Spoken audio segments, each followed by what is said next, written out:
Hello hi అండి, I'm Ramya life style channel. నాది మీ channel అండి, సబ్స్క్రైబ్ చేసుకోండి. నేను ఈరోజు మీకు ఫిష్ ఫ్రై చేయించబోతున్నానండి.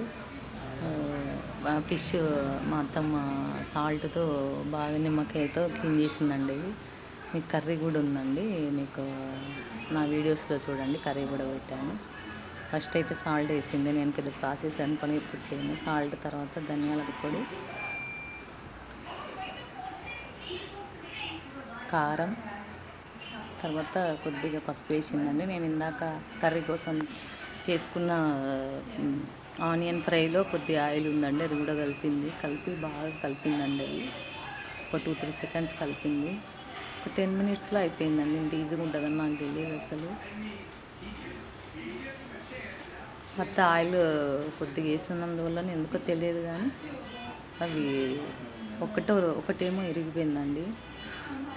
చూసుకుంటూ మనం కలవాలండి. కొద్దిగా ఆయిల్ కింద పైన వేయలేము. కాకపోతే టేస్ట్ వైజ్ అయితే 10/10 అండి, చాలా బాగుంది.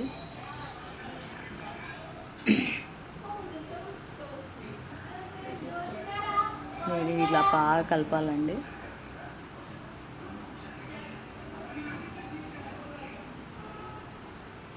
పీసుకు పట్టాలండి బాగా.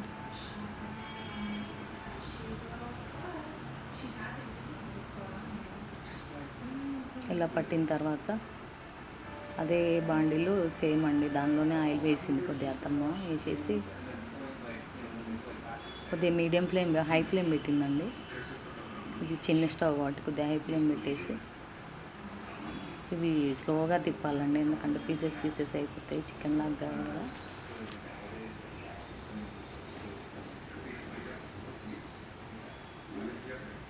టేస్ట్ వైజ్ అయితే సూపర్ ఉందండి, చాలా నచ్చింది నాకైతే. మీరు ఒకసారి ట్రై చేయండి. ఒక పీస్ ఏమండి లాస్ట్కి విరిగిపోయింది, పర్లేదు, కానీ టేస్ట్ వైజ్ అయితే సూపర్ ఉందండి. మిగతా పీసెస్ బాగానే ఉన్నాయి. అవి తొందరలో తీసేసిందండి, అందుకే అలా వచ్చేసేది.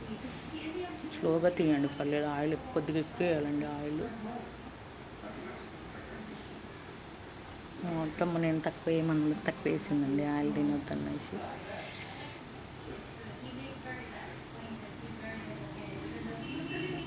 అందుకే రావట్లేదు అనుకుంటా.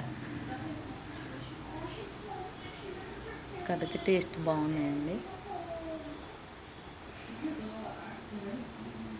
మీకు 10 మినిట్స్ అట్లా అయ్యిందండి, అంతే.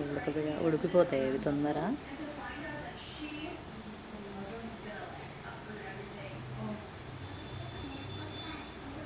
మీకు పీస్ కొద్దిగా తింటే అప్పుడే తెలిసిపోతుందండి. Fish fry ready.